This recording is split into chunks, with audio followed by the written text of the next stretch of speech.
Bene data dusangiye gucungurwa muri Kristo Yesu, nongeye kubasuhuza mu izina rya Yesu Kristo w'i Nazareti,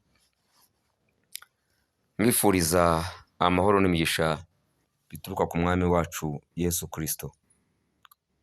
Tugiye rero kongera kuganira ku ijambo ry'Imana, duhugurana, dusangira ibihe turimo kugira ngo hatazagira uwo bitungura kandi ari ibihe bifite ibihamya n'ibimenyetso abantu bakwiye kureberaho kugira ngo bamenye ibihe basohoyemo ejo bitazabatungura kandi bitari bikwiye. Tumaze igihe tuganira ku bubyutse umwami wacu Yesu Kristo ashaka gusuka muri iyi si ku mugaragaro, ububyutse buzaba ari ubwo gusoza iyi si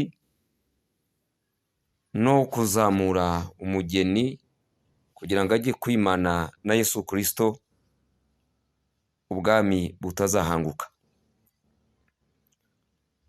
Rero turareba ibihe turimo tukabona birimo bisatira imperuka. Niyo mpamvu tugiye kuganira ku bigendanye n'imperuka kugira ngo turebe ibyo Yesu yayivuzeho, hanyuma tubashe kuyitegura, tuba abantu bari maso kandi bagenda nk'abanyabwenge. Reka dusome amagambo ari mu butumwa bwiza bwa Yesu Kristo bwanditswe na Matayo, ibice 24, umurongo wa mbere turageza ku murongo w'14.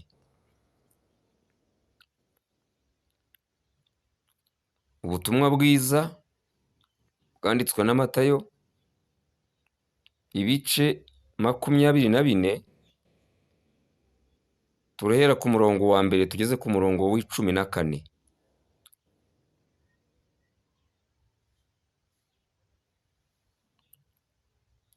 Aya magambo yabaye ikiganiro cyabaye hagati ya Yesu Kristo n'abigishwa be.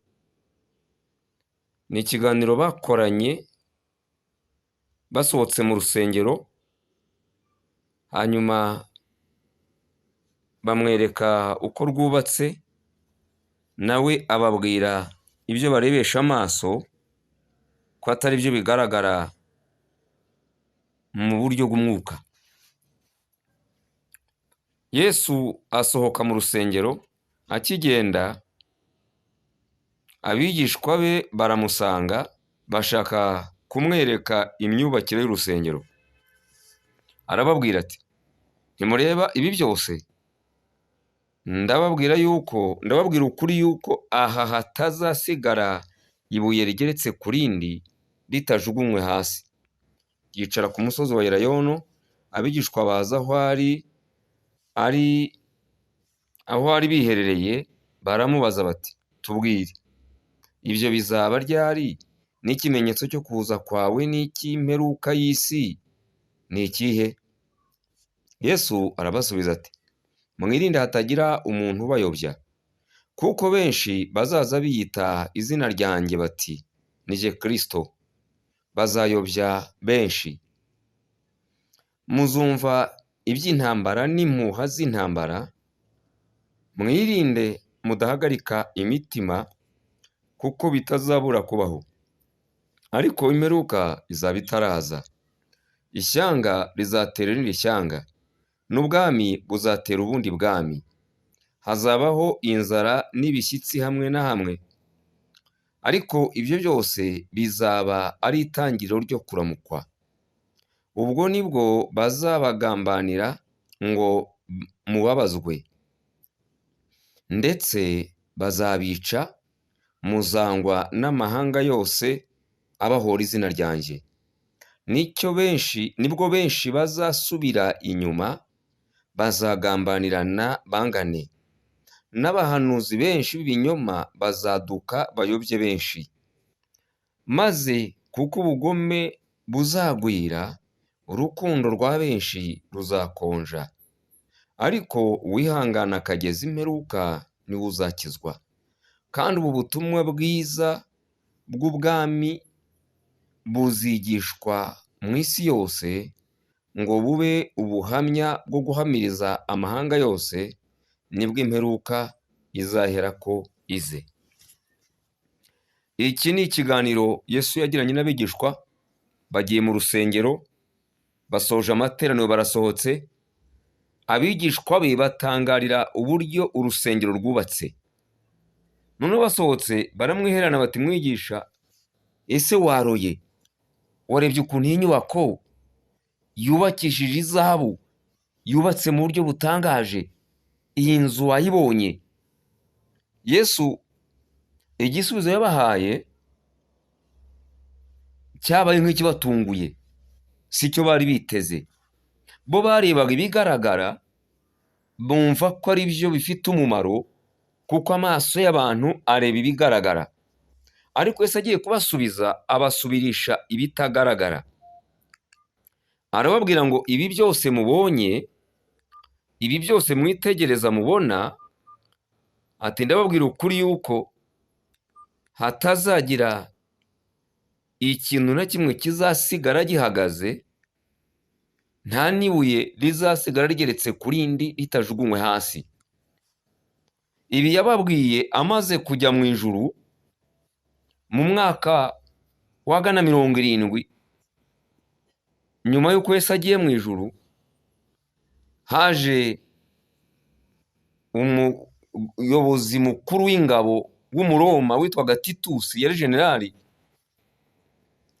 atera Yerusalemu arayigota, arimbura abantu, arayirimbura, n'urusengero bararucukura bakurikiye izahabu, bakurikiye ibyarwubatse, baracukura bagera no muri fondasiyo hasi, urusengero barunaga hejuru.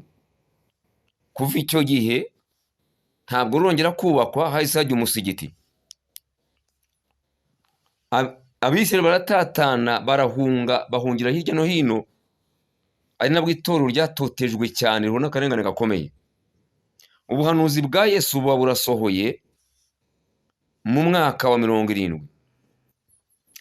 Aha rero bo ntibashoboraga kwiyumvisha ko ibi ngibi barebesha amaso byubatswe imyaka 40 n'indi, bikubakwa n'abami batatu, bikashyirwaho imbaraga nyinshi n'ubutunzi bwinshi. Ntibari bazi ko bishobora gusenyuka ngo bizime byibagirane. Uko niko abantu mu isi natwe tumeze. Iyo tureba insengero turimo kubaka, iyo tureba ibikorwa dukora, iyo tureba ibintu tumaze kugeraho, iyo tureba iterambere rikataje, tubona ko isi itazarangira, tubona ko ibi turimo bitazagira iherezo. Ariko ni ukwibeshya. Niba uru rusengero Yesu yasengeyemo n'abigishwa basengeyemo rwubatswe n'abami batatu, rwubakishijwe izahabu, rukubakishwa mu giciro cyinshi, rwarashenywe rukajugunywa hasi, hanyuma abigishwa nabo barusengeyemo bagatotezwa bakicwa, natwe igihe kizagera ibi ngibi tureba, ibi turimo dukora, ibi dutakazaho imbaraga,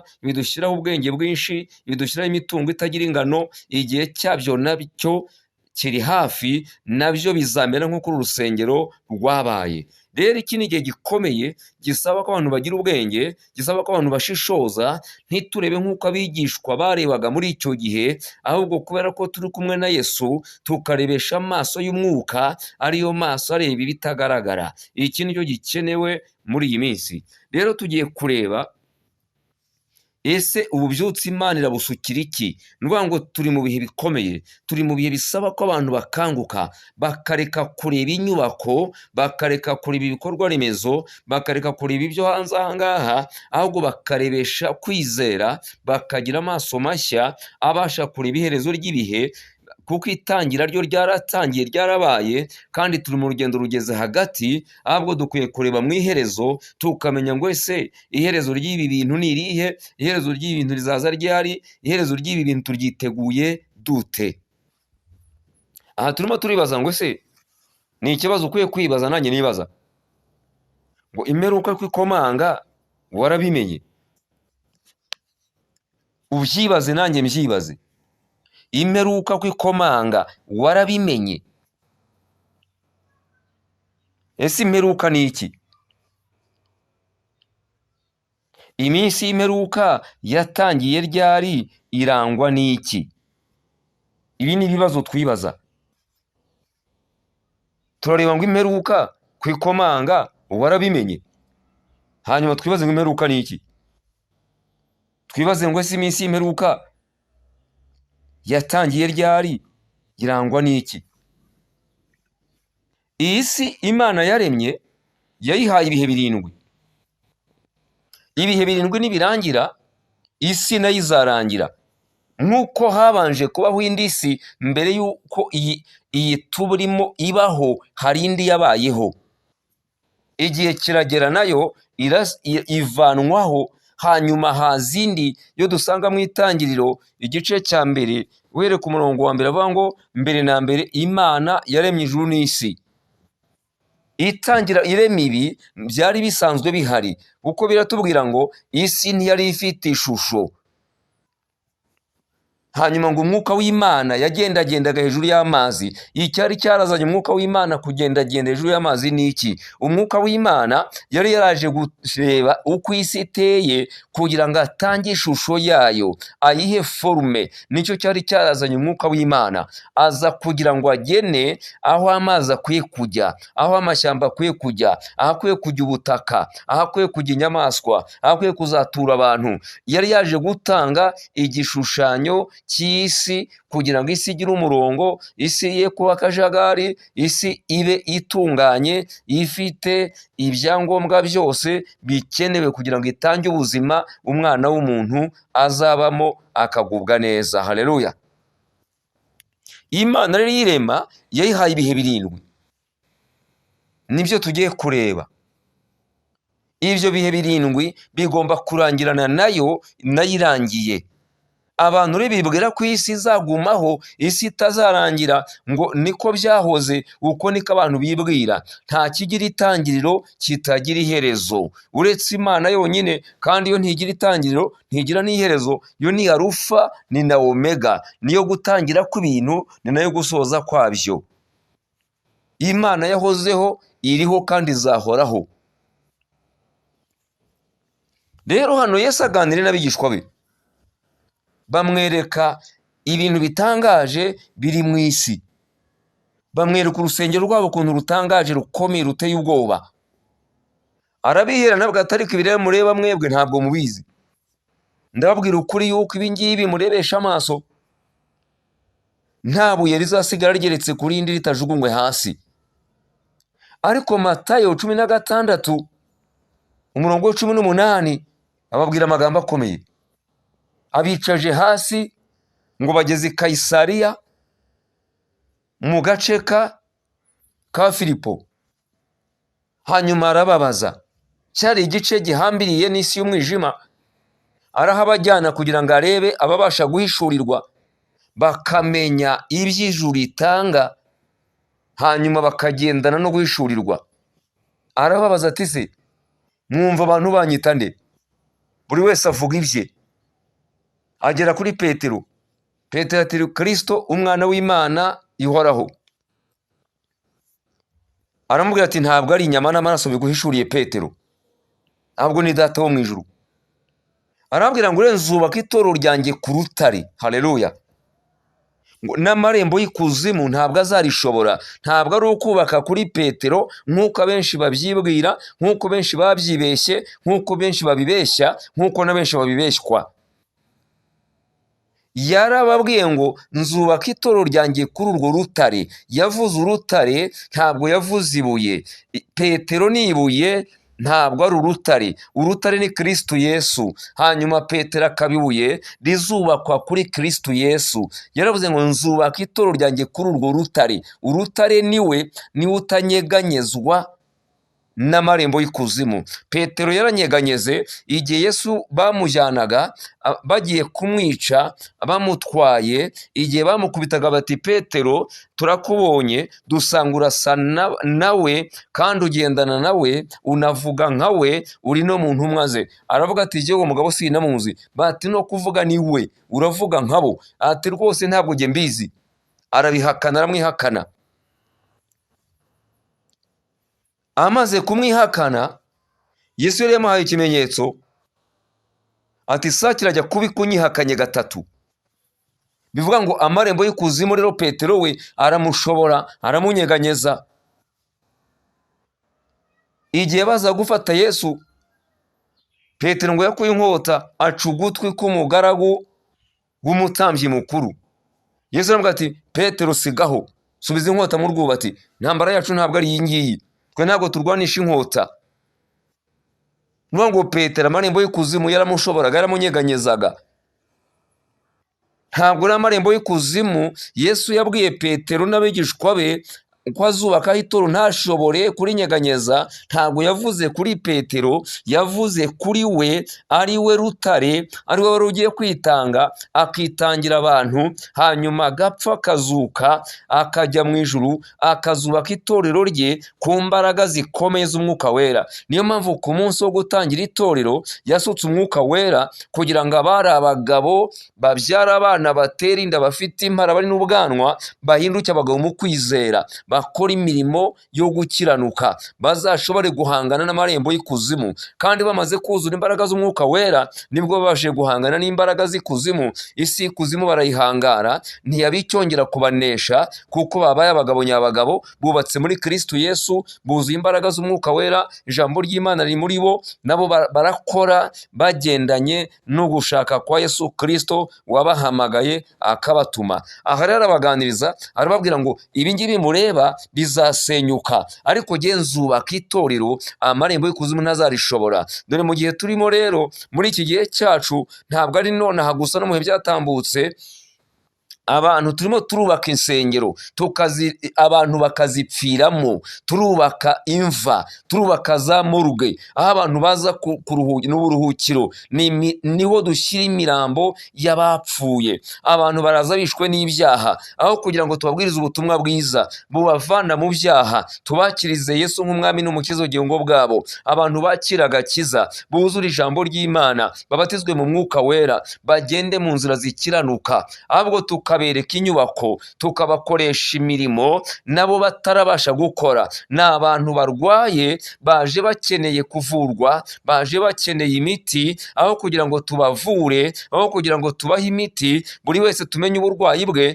tumuhe imiti igendanye n'indwara arwaye, tumushyire mu bitaro bigendanye n'indwara ye. Ahubwo turashaka kubakuramo ibyo kubaka, ibyo kugura ibikoresho runaka. Turabubakisha insengero, turabagurisha intebe, turabagurisha amamodoka, turabagurisha bya bindi bagura. Ariko abo bantu baje barwaye, bakeneye imiti, bakeneye kuvurwa, bakeneye abantu babereka Kristo Yesu, aho kubereka inyubako. Twe kubereka inyubako nk'urusengero, ahubwo tubereke urusengero ari bobo. Umuntu we rusengero rw'Imana, umuntu we rusengero rw'umwuka, umuntu w'Imana ituramo. Imana ntitura mu nyubako y'inzu, Imana itura mu muntu. Yiyubakiye inzu ubwayo ariyo ituramo. Yesaya 66 umurongo wa mbere bavuga ngo ese ko ijuru ari intebe yanjye, isi ikaba ari intebe y'ibirenge byanjye, wanyubakira nzuki? Ni hehe wantuza? None twebwe muri iyi minsi y'imperuka, aho kugira ngo twubake itorero rya Kristo, amarembo y'ikuzimu yo kurinyeganyeza, ahubwo amarembo y'ikuzimu yararyicariye, yarariryamishije, yararyishe, ryabaye imirambo. Abantu baraza baje gukizwa, baje kwihana ibyaha, aho kugira ngo tubigishe ijambo ry'Imana ribavane mu byaha, tubihanishe, barekure ibizira, bakira agakiza, bave mu nzira zikiranirwa, bajye mu nzira zikiranuka, bave mu mwijima, binjire mu mucyo, bave kwa Satani, bayoboke Kristo Yesu. Ahubwo tukajya kubakoresha imirimo y'iyi si, tukajya kububakisha inyubako ahubwo bagiye kugwamo. Turubaka za morgue abantu baza kuruhukiramo, buruhukiro turimo kububakira, turabubakira amarimbi. Izi nsengero tubona ziri hirya no hino, aho kugira ngo zibe insengero zituma abantu bahura na Yesu, zabaye amarimbi, zabaye ubuturo bwa Satani. Aba niho basangirira na Satani, niho bahurira na Satani, niho baramiza Satani. Aho kugira ngo bahure na Kristo Yesu, barahura n'abakozi b'umwijima, bakabaganisha mu nzira zirimbuka. Iki ni ikintu gikomeye rero. Yesu arababwiye ngo jewe ibingibi mureba ntabwo jye mbireba, ibingibi birasenyuka mu gihe gito. Ndababwira ukuri yuko ntabwo rizasigara rigeretse ku rindi, ariko jye ngiye kubaka itorero ryanjye. Haleluya! Jye ngiye kubanza njye ku musaraba, hanyuma nshungura abantu banjye, mfe nzuke, nzamuke mu ijuru. Nimara kugira nzasuka umwuka wera. Mwuka nimara kumusuka, azafata abantu ahereye kuri mwe. Namara kubafata yabasingiriye, muzahinduka abagabo nyabo bo kujya gutangiza itorero ryanjye ritari ibingibi murebesha amaso. Dore hano abafarisiyo baragambana, dore hano abasadukayo baragambana, dore hano abanditsi baragambana, dore hano bari mu buryarya n'ibinyoma, barimo barangenza kunyica, kandi baje gusenga bari mu nsengero. Aha ni mu isenga y'abambuzi, aha ni mu isenga y'abagome, aha ni mu cyicaro cy'inkozi z'ibibi. Aha rero nta Mana ihari, aha ngaha nta Mana irimo. Niyo mpamvu Yesu yinjiraga mu masinagogi, akinjira muri izi nsengero, agasohoramo abantu, wakabatwara hanze, akajya kubigishiriza hanze, akajya kubabwirira ubutumwa bwiza hanze. Icyamujyanaga mu nsengero muri za sinagogi ni ukujya gukurayo abantu, kuko abantu bari barabahunitse, barabashyize mu mazu, babashyira mu buruhukiro. Izi ni za morgue babarundagamo. Aha ngaha ni mu marimbi, aho abantu barahapfiriye, abantu bishwe n'ubusambanyi, abantu bishwe n'ubujura, abantu bishwe n'urwango, abantu bishwe n'ubugome, abantu bishwe n'ibyaha bitandukanye, kandi bafite abantu babashumbye. Aho kugira ngo bababwirize ijambo ry'Imana ribavana mu byaha, barababwira ibitangaza, barababwira imigisha, hanyuma bati muzane amafaranga dukora ibi, muzane ubutunzi bwanyu tugenze dutya. Ibyo nibyo abantu bibereyemo. Yesu arababwira rero ngo ndababwira ukuri yuko ibingibi murebesha amaso bizasenyuka, nta kizasigara kigeretse ku kindi. Haleluya! Ariko ababwira amagambo akomeye muri Matayo 16:18. Ababwira ngo mpa imfunguzo z'ubwami. Icyo muzahambira mu isi no mu ijuru nzagihambira, icyo muzahambura mu isi no mu ijuru nzagihambura. Ngo mbahaye ubutware, itorero ryanjye nzaryubaka ku rutare, n'amarembo y'ikuzimu ntabwo azarishobora. Haleluya! Agiye kubaka itorero amarembo y'ikuzimu atazashobora. Rizubakirwa ku ijambo ry'Imana, rikubakirwa kuri Kristo Yesu, kwizera Kristo Yesu, kwizera Imana n'imbaraga zayo. Abantu bakayoborwa n'ijambo ry'Imana, bakagendera mu kwizera. Umwuka wera akabaha imbaraga, umwuka wera akababera umwarimu, umwuka wera akababera umufasha, umwuka wera akabakomeza kugira ngo ibyo bakora bibe bihamya Imana yabatumye. Kuko Yesu yaravuze ngo umwuka wera naza, uwo nguwo azabayobora mu kuri kose, azatsinda ab'isi, abemeza iby'ibyaha n'iby'amateka n'ibyo gukiranuka, kuko atazavuga ku bwe, ahubwo azenda ku byanjye abibabwire. Ngo umwuka wera azanyubahisha. Haleluya! Ikizana umwuka wera ni ukubahisha Yesu, kugira ngo abantu bamenye ko Yesu ari we Mana kandi ari we mwami wacu. Rero turi mu bihe by'imperuka. Ibihe by'imperuka twabitangiranye no kuzuka kwa Yesu Kristo. Yesu amaze kuzuka, ibihe by'imperuka byaratangiye. Ubu turi mu bihe by'imperuka.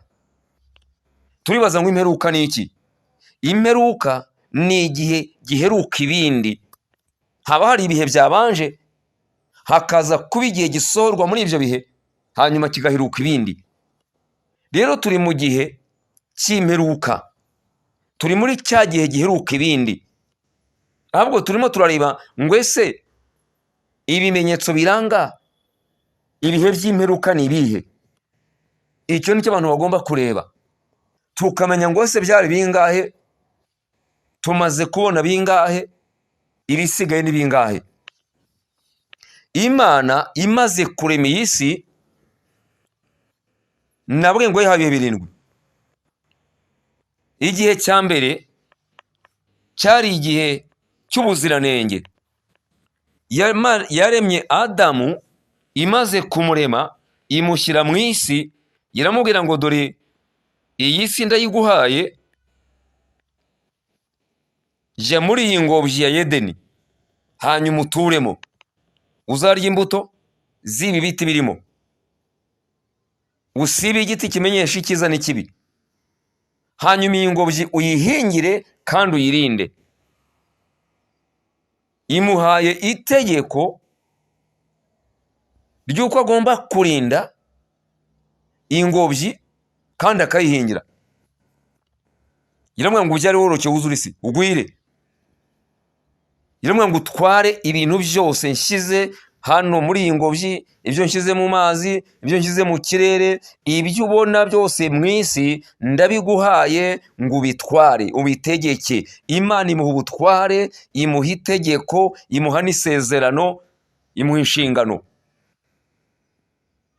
Imuha inshingano ko agomba guhinga, imuha itegeko ryo kurinda, imuha isezerano ryo kubyara, kororoka, imuha ubutware bwo gutwara ibintu byose ishyize mu biganza bye, ishyize imbere ye. Irangije imuha n'umugore kugira ngo amufashe muri iyo mirimo nk'umufasha. Adamu atarakora icyaha yabaye mu gihe cy'ubuziranenge. Ni igihe cy'imyaka myinshi, ntabwo birisobanura igihe yakoreye icyaha imyaka yari afite, ariko igihe cy'ubuziranenge cyamaze imyaka myinshi atarakora icyaha. Imana imusura mu mafu ya nimunsi. Amaze gukora icyaha, igihe cy'ubuziranenge kiba kirarangiye. Icyo ni igihe cya mbere, kuva kuri Adamu aremwa kugeza acumura ku Uwiteka. Haza igihe cya kabiri, amaze gukora icyaha haje igihe cya kabiri. Icyo gihe cyitwa igihe cy'umutimanama. Imana ntiyongeye kuvugana nawe, Imana ntiyongeye kumusura ngo imugenderere, ahubwo yashyize uburinzi kuri ya ngobyi ya Edeni. Irangije imusohoramo, ajya hanze, atangira kubaho avugana n'umutimanama we. Iki cyari igihe cy'umutimanama kiva kuri Adamu amaze gukora icyaha kugera kuri Nowa. Igihe cy'umutimanama, aho umuntu yavuganaga n'umutimanama we, agakora ibyo umutimanama we umuyoboyemo. Igihe cya gatatu kiva kuri Nowa kikagera kuri Aburahamu. Iki gihe cya gatatu kiva kuri Nowa kugera kuri Aburahamu ni igihe cy'ubutegetsi bw'umuntu. Umuntu yaje kwicara, umutimanama abantu barawukoresheje, noneho igihe kiragera abantu baratekereza, bumva hari ibyo bagombye gukora, hari ibyo bagombye guhindura, hari uko bagombye kubigenza. Hazamuka umugabo witwa Nimurodi, dusanga mu gice cya 10 cy'Itangiriro n'umurongo w'8. Umwuzure urarangiye. Umwuzure umaze kurangira ku gihe cya Nowa, Nowa asohotse mu nkuge, umwuzure urarangiye. Hanyuma arabyara, mu rubyaro rwe niho hakomotse Nimurodi. Atangiza ubwami mu isi, ashyiraho ubutegetsi. Nibwo batangiye kubaka, habaho kubaka, bubaka umunara w'i Babeli, batangira gukora ibikorwa bikomeye, bashyiraho amashuri, bashyiraho uburyo bw'ubutambyi. Aha niho umuntu yatekereje, atangira gushyiraho ubutegetsi bushingiye ku mategeko avuye mu mitekerereze yabo. Iki cyari igihe cya gatatu kiva kuri Nowa asohotse mu nkuge kikagera kuri Aburahamu. Aburahamu 12 by'Itangiriro Imana iramuhamagara. Iki cyari igihe kinini cyabayemo ubuyobe bukomeye, kibamo gukorera umwijima, isi y'umwijima. Satani ategeka isi, yicaramo, arayirindagiza. Imana iza kubyitegereza mu gice cya 12, ihamagara Aburahamu, imusohora muri urwo ruvange rw'iyo mico n'imyizerere n'imitegekere n'imikorere y'isi, iramusohora imukurayo, ijya kumutangizanya igihe gishya. Kuva rero kuri Aburahamu,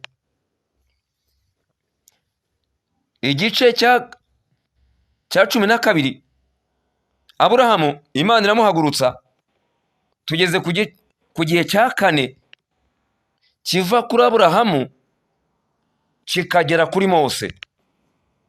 Iki gice cya 4 ngo ni igihe cya 4, igihe cy'amasezerano. Imana ihamagaye Aburahamu, igihe cya Nowa kirarangiye, izamuye Aburahamu. Aburahamu ivuganye nawe, imuha amasezerano. Igihe cya 4 cyitwa igihe cy'amasezerano, aho Imana yavuganye na Aburahamu ikamusezeranya ko azaba sekuruza w'amahanga, ikamubwira ko urubyaro rwe ruzajya mu kindi gihugu rugakora imirimo y'imbaraga, rukamara imyaka 400 yarangira itabura kandi itarenga, Imana ikongera ikarucyura ikarugarura muri icyo gihugu, ikarugiha nk'agakondo y'iteka ryose. Igice cya 16 cy'Itangiriro niho dusanga aya makuru, aho Imana yavuganiye na Aburahamu ku gicaniro ubwo yasinziraga, imuha amasezerano. Iki gihe kiva kuri Aburahamu kikagera kuri Mose. Mose aravuka, ajya mu Egiputa, ararerwa aba mukuru. Ku myaka 40 ajya mu butayu, aragira intama za sebukwe. Ku myaka 80 avayo, ajya gukura Abisirayeli mu Egiputa. Haleluya. Iki gihe cya 5 kiva kuri Mose kikagera ku rupfu rwa Yesu Kristo, ni igihe cya 5 cyitwa igihe cy'amategeko. Igihe cy'amategeko kiva kuri Mose kikageza ku gupfa kwa Yesu Kristo.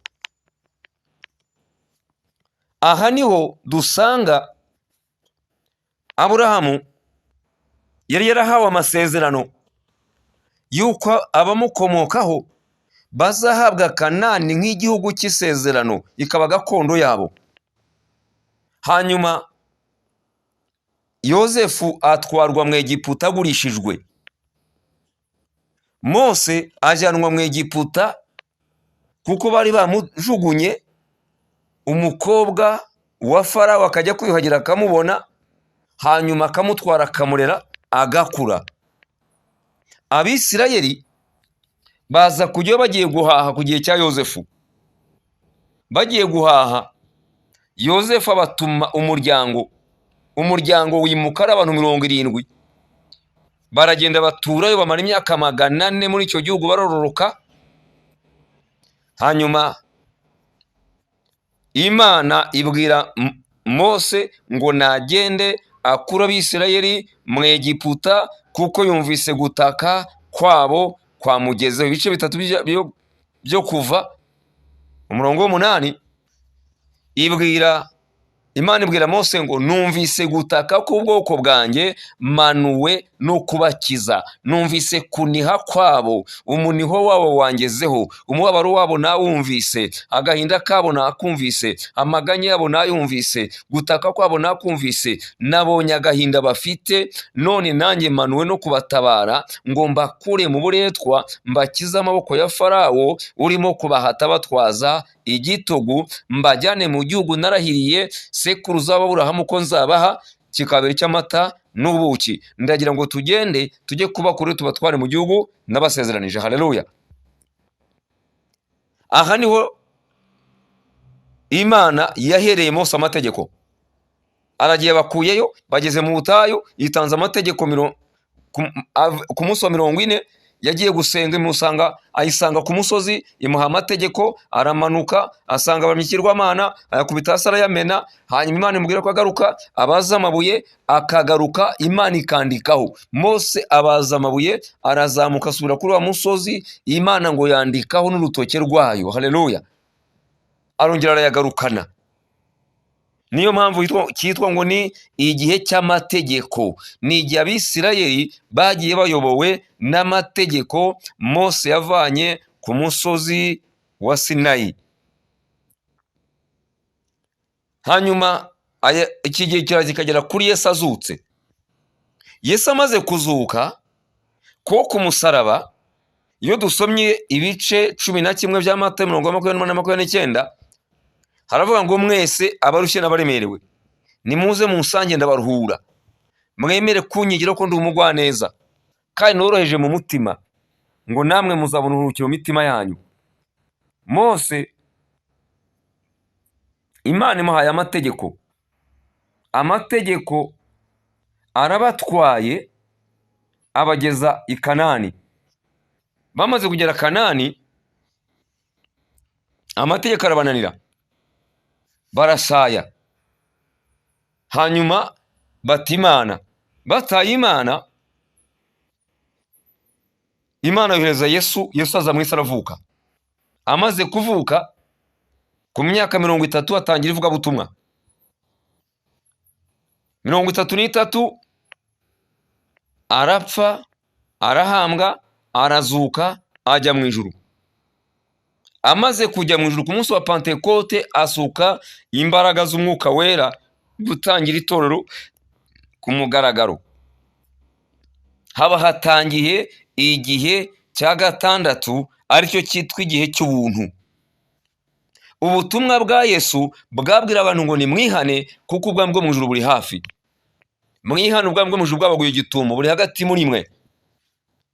Intumwa zitangira ivugabutumwa ryatangira ngo ni mwihane muhindukire, ibyaha byanyu bihanagurwe, iminsi yo guhemburwa ibone uko iza, ituruka ku mwami Imana. Ibice 3 by'ibyakozwe n'intumwa, umurongo wa 19-21, niko Petero yatangiye abwiriza ubutumwa abwira ngo ni mwihane muhindukire, ibyaha byanyu bihanagurwe, iminsi yo guhemburwa ibone uko iza, ituruka ku mwami Imana. Haleluya. Aravuga ngo impano y'umwuka wera ni iyanyu, ni iy'abana banyu n'abazabakomokaho n'abazizera bose umwami Yesu. Hatangiye igihe cy'ubuntu, ni igihe cy'imbabazi z'Imana. Abantu batacyongeye kuyoborwa n'amategeko, abantu bagiye kuyoborwa n'ubuntu. Uzemera kwakira Yesu nk'umwami n'umukiza w'ubugingo bwe, uzemera kwihana agahindukira akumva ijambo ry'Imana akaricira bugufi, agatangira gukora imirimo myiza, uwo nguwo agakiza kazamugeraho. Ibice 4 by'ibyakozwe n'intumwa, umurongo wa 12, uratubwira ngo nta rindi zina ryahawe abantu munsi y'ijuru ritangirwamo agakiza cyangwa ribonerwamo agakiza uretse izina rya Yesu. Yaratanze igihe cy'ubuntu. Icyo gihe cy'ubuntu aricyo gihe cya gatandatu, kiva kuri Yesu Kristo azuka kikageza ku ngoma y'imyaka 1000. Ubwo azaza gutwara itorero rikamara nawe imyaka 7 mu kirere, rimurika imirimo, arihoza amarira, risangira nawe. Hanyuma akagaruka akaza kwima ingoma y'imyaka 1000 hano mu isi, akimana n'itorero rye imyaka 1000. Nyuma y'imyaka 1000 Yesu ari kumwe n'itorero hano ku isi, hazaza igihe cya 7, aricyo gihe cy'ingoma y'iteka ryose. Ingoma y'iteka ryose, icyo ni igihe kizakurikira iyi myaka 1000. Iki ni cyo gihe kizabamo kurangira kw'isi no kurimbuka kw'abanyabyaha. Igihe cya 7 cy'ingoma y'iteka ryose nicyo kizabamo kurangira kw'isi no kurimbuka kw'abanyabyaha. Ariko itorero rizaba ryaragiye rijye kwimana isi imyaka 1000, isi izaba irimo akaga n'ibindi bibazo bizabaho muri icyo gihe. Hanyuma ingoma y'imyaka 1000 Yesu azaba ari mu isi hari amahoro menshi. Rero tugeze mu marembera, kuko ibyahanuwe byose birimo gusohora.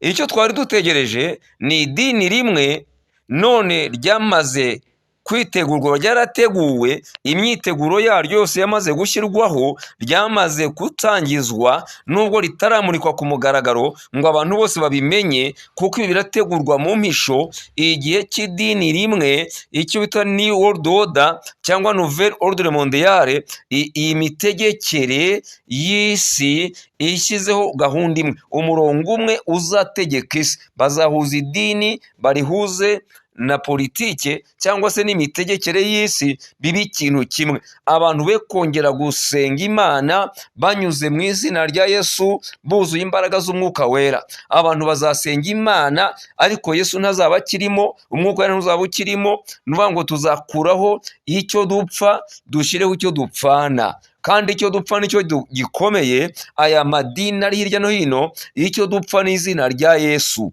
Aba rero bamaze kugena umugambi mubisha wo kuvana mu izina rya Yesu tugahurira ku Mana twese ngo tugasenga Imana. Imana ni nyinshi, isi yuzuye imana zitandukanye, buri bantu bose bagira imana yabo. Igitandukanye imana z'abandi arizo z'ibigirwamana n'Imana yaremye ijuru n'isi bitandukanywa na Kristo Yesu. Twebwe dusenga Imana binyuze mu izina rya Yesu, twuzuye imbaraga z'umwuka wera. Umwuka wera niwe utubashisha kumenya Imana kandi akatubashisha gusenga uko dukwiye gusenga binyuze mu izina rya Yesu Kristo, ariryo rihagarariye Imana, rigaragaza Imana yaremye ijuru n'isi, ariyo Mana y'ukuri, ariyo Mana nzima ikwiye kubahwa no guhimbazwa. Rero idini ryamaze gutangizwa Abu Dhabi mu Barabu, ryatangijwe na Papa Francis, aritangizanya n'abashehe n'abandi bakozi ba Satani b'ingeri zitandukanye. Idini ryamaze gushyirwaho. Rero ubu hari ibimenyetso dukwiye kureba tukamenya ngo ese imperuka igeze he. Turimo turibaza ngo ko imperuka ikomanga, ese warabimenye? Ibimenyetso bitatu bisigaye kugira ngo imperuka igere. Ibi ni ibyatanzwe na Yesu, abitwereka muri Matayo iki gice twasomye cya 24 umurongo wa 14, aratubwira ngo ubu butumwa bwiza birakwiriye ngo bubwirwe amahanga yose, kugira ngo buzabe ibihamya by'uko abantu bose babwumvise, hatazagira ugira urwitwazo. Ubutumwa bwiza bugomba kubwirizwa amahanga, bugomba gukwira isi. Ubu hari abatarabwumva, dushima Imana kuri izi mbuga nkoranyambaga zagiye ziza n'amaradiyo ashyirwaho na za televiziyo z'uburyo bwinshi, kugira ngo ubutumwa bwiza bubashe kugera ku mpera y'isi. Ubu ni uburyo Imana yashyizeho kugira ngo ubutumwa bwiza bwihute, bubashe kugera ha hantu abantu batashoboraga kugera kubera impamvu zitandukanye.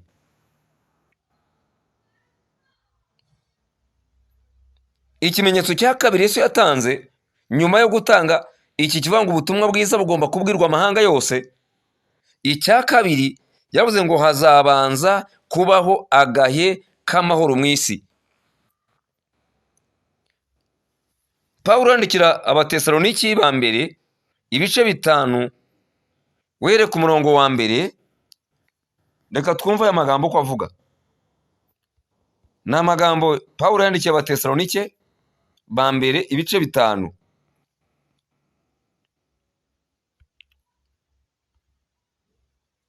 Haravuga ngo ariko bene data, iby'ibihe by'iminsi ntimugomba kubyandikirwa, kuko ubwanyu muzi neza yuko umunsi w'umwami wacu uzaza nk'uko umujura aza nijoro, ubwo bazaba bavuga bati ni amahoro, nta kibi kiriho, nibwo kurimbuka kuzabatungura nk'uko ibise bitungura umugore utwite, kandi bizabasha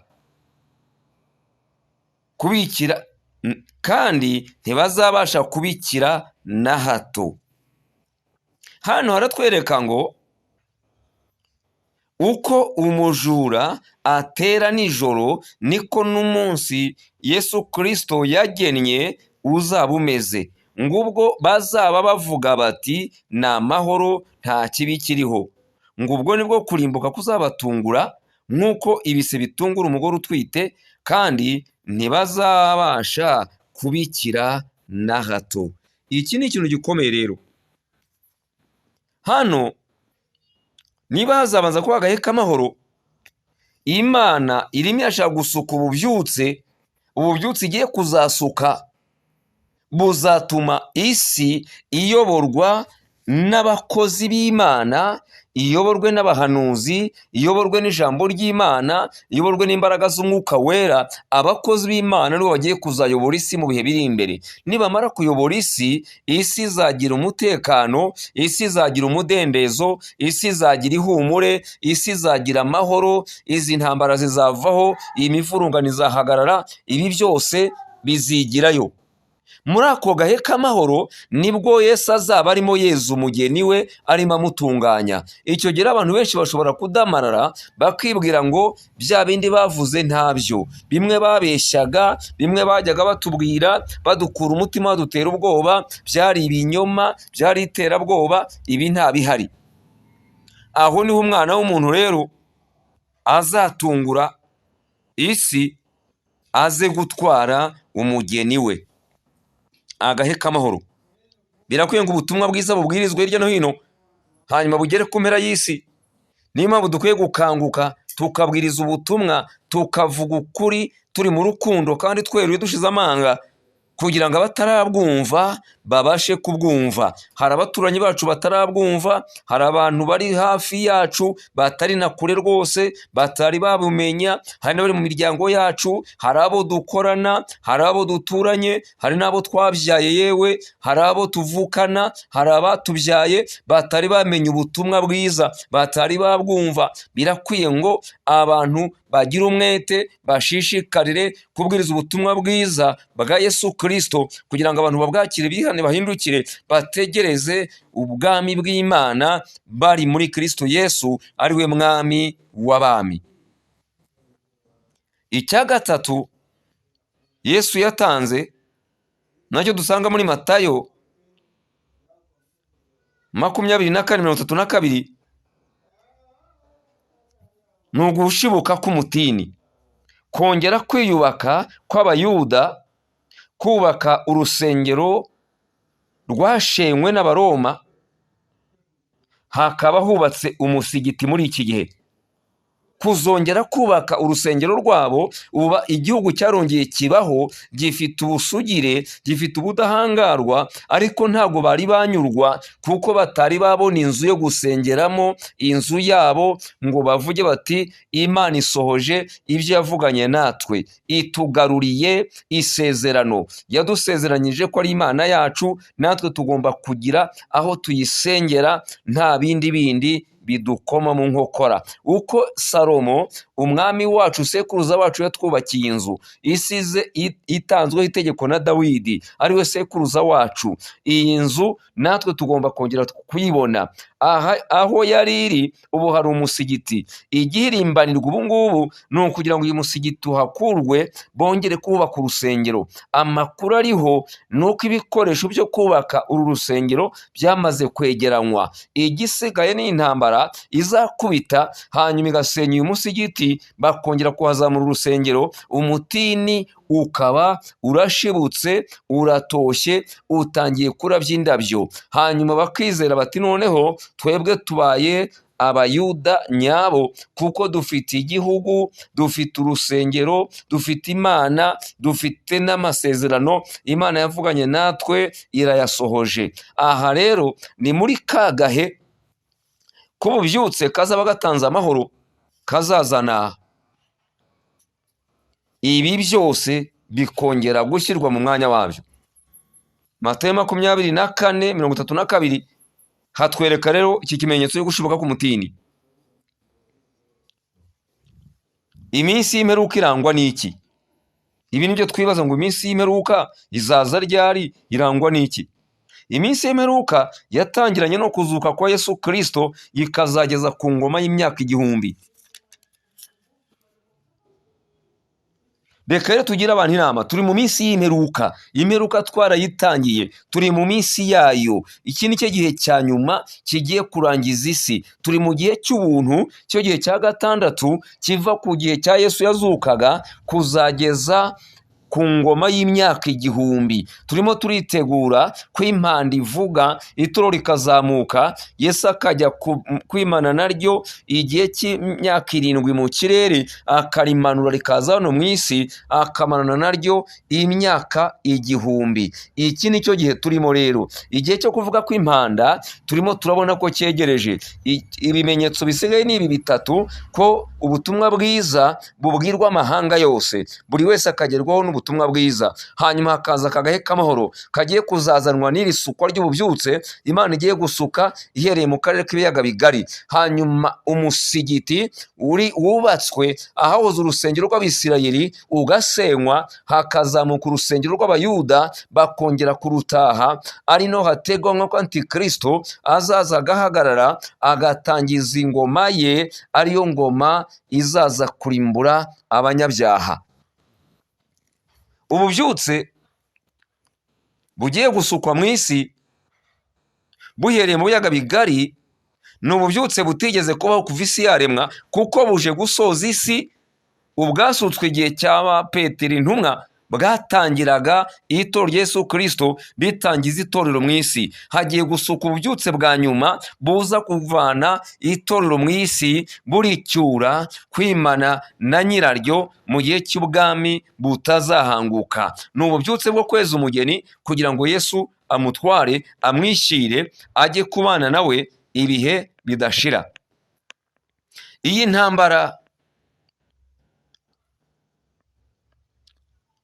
turimo kumva abandi barimo babona iri muri Kongo y'Iburasirazuba, no ngo Kongo y'Iburasirazuba ari intambara, bamwe barayibona kuko bayirimo, ingaruka zayo barimo barahura nazo.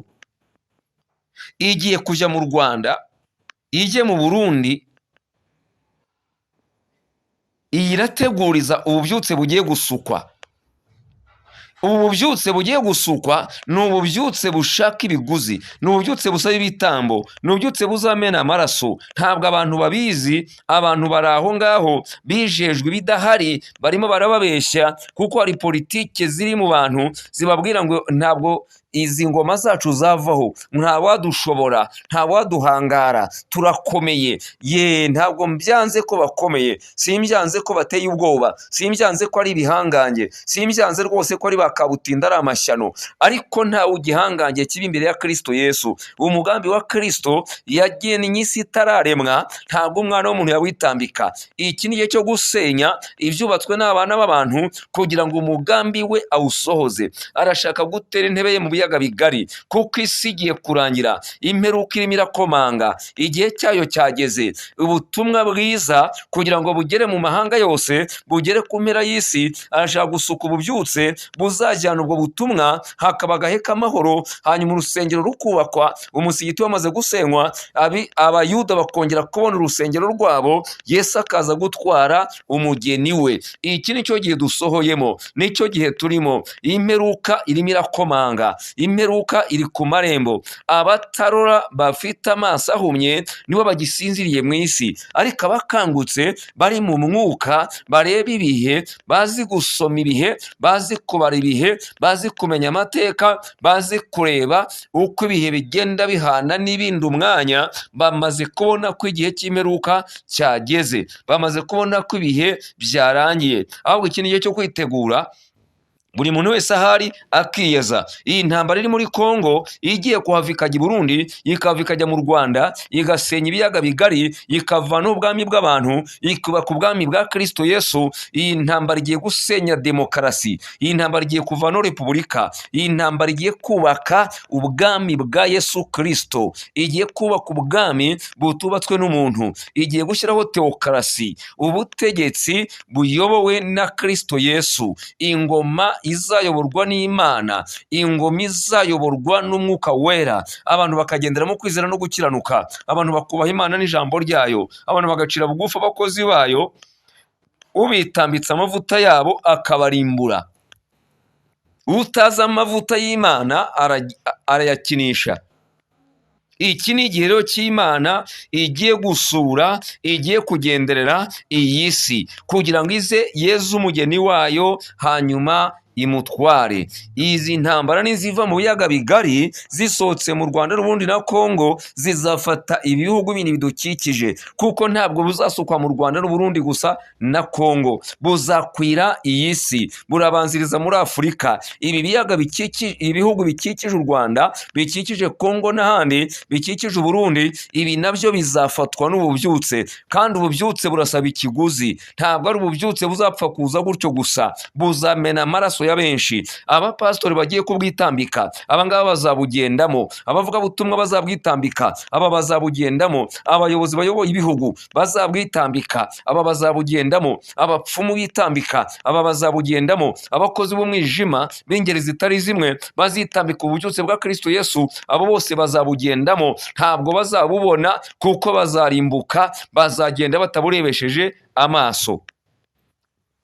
Ububyutse bugiye gusukwa rero buzatungura abantu, kandi buzarimbura inkozi z'ibibi, buzarimbura abatiteguye, abatarakira Yesu nk'umwami n'umukiza w'ubugingo bwabo. Abangaba buzabahitana, abangaba bazajyanwa nabwo, ntabwo bazabona, ntibazabwinjiramo. Reka tugire inama aba bantu bafite imitungo, bagiye bahisha abagore babo, bahisha abagabo babo, bahisha abana babo, bahisha imiryango. Uyu muntu ufite imitungo, uyu muntu ufite ubutunzi, yanditse ku bandi bantu, yahishe hirya no hino, hanyuma abe ntibabimenye, abe bakaba batabizi, batazi aho buri, batazi ko buhari.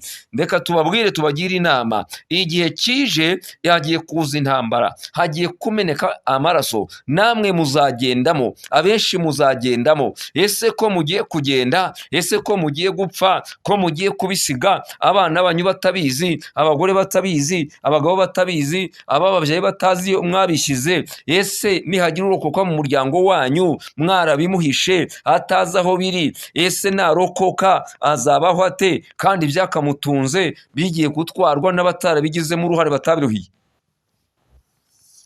Rero twabaha inama, muntu ufite ibintu wahisha umugore, muntu ufite ibintu wahisha umugabo, muntu ufite ibintu wahisha abana, ibyo wahisha ababyeyi bawe, ababyeyi bahisha abana, mwari mukwiye kubicaza mbere y'aka gahe muhawe ko kugira ngo mwitegure iyi mitungo yanyu, muyimurikira abanyu, mubereke aho iri, mubahe ibyangombwa byayo, mubahe ibyangombwa byayo, mubereke inzira bacamo kugira ngo bazayibone. Ejo bitazaba nk''94, 1994, hari abari bafite imitungo, abana babo batari bazi, abo bashakanye batari bazi, abo bavukana batari bazi, imiryango itari izi. Hanyuma 94 amahano yabaye arabahitana, ariko bagira babo barokoka. Bamaze kurokoka ntibigeze bamenya imitungo y'imiryango yabo kandi yari ihari. Hanyuma bicwa n'umubabaro, bicwa n'ubukene, baratindahara, barakena, bahura n'akaga, kandi batagombye kumera uko babaye uko,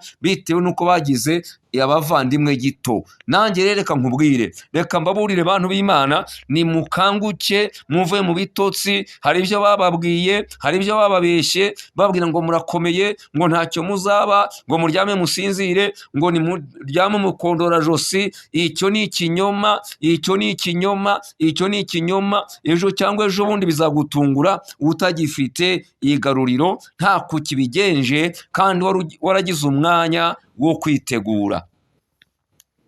Wagombye kwitegura, ugategura ubugingo bwawe, hanyuma ugategura n'ibyawe, kugira ngo ejo nugenda abazasigara batazicwa n'ubukene kandi wararuhiye imitungo.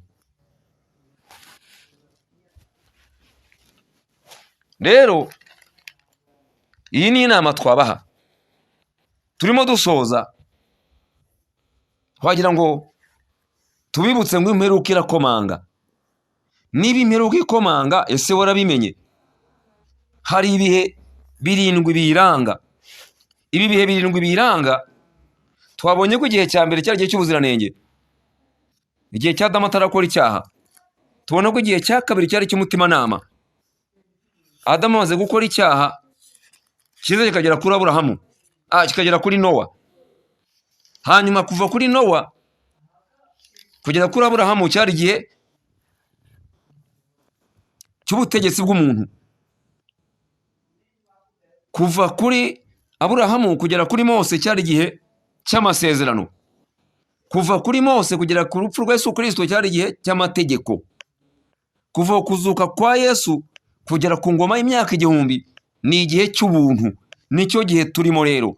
Nicyo gihe tugukangurira kwihana, tugukangurira guhindukira, gutunganya ibidatunganye, kuko imperuka irimo irakomanga. Ibihe byayo turi ku marembera. Twabonye ko hasigaye ibimenyetso 3 kugira ngo imperuka tuyinjiremo, abantu binjire mu mperuka nyirizina, imperuka igaragare, yitamura abantu bayibone. Icya mbere nuko ubutumwa bwiza bugomba kubanza kubwirwa amahanga yose. Icya kabiri ni agahe k'amahoro kagiye kuzanwa n'ububyutse bugiye gusukwa. N'ububyutse bugiye gusukwa mu myaka ituri imbere mike, hanyuma uzamenye ngo imperuka byarangiye, yaje.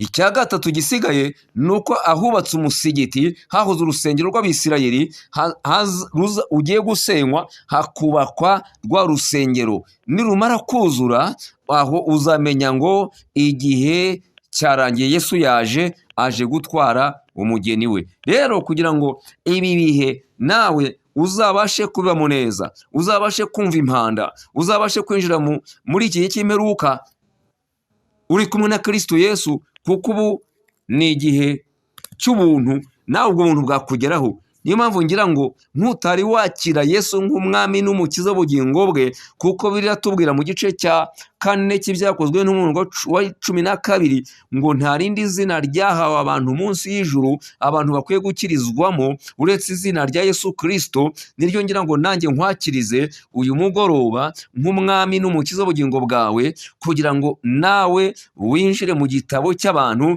bagomba kuzaba mu itorero rye, bagomba kuzaba umugeni. Impanda nivuga, nawe uzabashe kuyumva umusanganire. Subiramo aya magambo uti: Mwami Yesu, uyu munsi menye ko ibihe byadusatiriye, none ngo haye umutima wanjye ngo mbere umwami n'umukiza w'ubugingo bwanjye. Ngwino ubuturemo, unkure mu gitabo cy'urupfu, unshyire mu gitabo cy'ubugingo. Uhereye none Mwami, ndifuza kukuyoboka no kugendana nawe. Umwuka wera nanjye nansure abe muri je, unkureho umuvumo nk'umugisha, kandi ugendane nanjye kuzageza ku bihe uzaza kudutwarira. Urakoze Yesu kuba inkoreye nk'umubyeyi, ndagushimiye.